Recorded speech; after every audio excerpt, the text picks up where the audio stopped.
Hook, opening scene. Soft cinematic music under narration some women don't chase, and yet they're never forgotten, not because they shouted, not because they demanded, but because they left in silence, and silence, in the realm of the male psyche, is not emptiness. It is punishment. It is mirror. It is shadow. Archetypal setup. There is a man who has always believed that power is measured in control. His ego feeds on attention, validation, the certainty that she is still orbiting his world. But when her presence disappears, when her voice becomes air, and her eyes no longer search for him, something begins to unravel. Jung would call it the confrontation with the shadow, the moment when the illusion of mastery crumbles and the unconscious rises to the surface. What was once repressed, fear of abandonment, hunger for maternal validation, the ache of his unhealed wounds, now comes roaring to the front, and he does not know why her silence feels heavier than her words ever did. Psychological tension. Turning point 1. Anger he can dismiss. Anger he can fight. Anger keeps the game alive. But silence removes the battlefield entirely. And in its emptiness, he sees himself, stripped of power, naked before the truth of his dependency. He begins to dream of her, not as she was, but as a phantom of his anima. The inner feminine Jung spoke of, her absence awakens his longing, not just for her body or her voice, but for the part of his soul she once carried unknowingly. In the void she leaves, he feels his incompleteness. Second person provocation. Turning point 2. In you, the woman who withdraws, you may not realize what silence does to him. It is not indifference. It is reflection. It forces him to face the parts of himself he has buried beneath bravado and pride.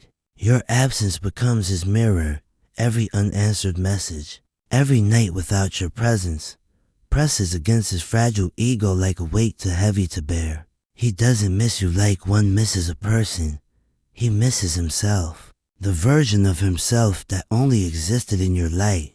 Layering trauma and stoic contrast. Turning point 3. In trauma psychology, silence is often the most devastating punishment, for it mimics the primal wound of neglect, the infant's cry that no one comes to soothe. This wound runs deeper than rage. It cuts into the nervous system, into the memory of being unseen. Stoics once said that silence was a form of discipline, the weapon of the wise. But here, in the realm of desire, silence is not discipline. It is revelation. It reveals who cannot stand alone, who cannot face solitude, who depends on another's gaze for existence. Archetypal storytelling. Turning point for picture him in a crowded room, surrounded by laughter, and yet haunted. Every other voice feels shallow because it is not hers. Every other touch feels meaningless because it does not carry the weight of her absence. The woman who withdraws becomes larger in memory than she ever was in presence. Her silence echoes, louder than any accusation.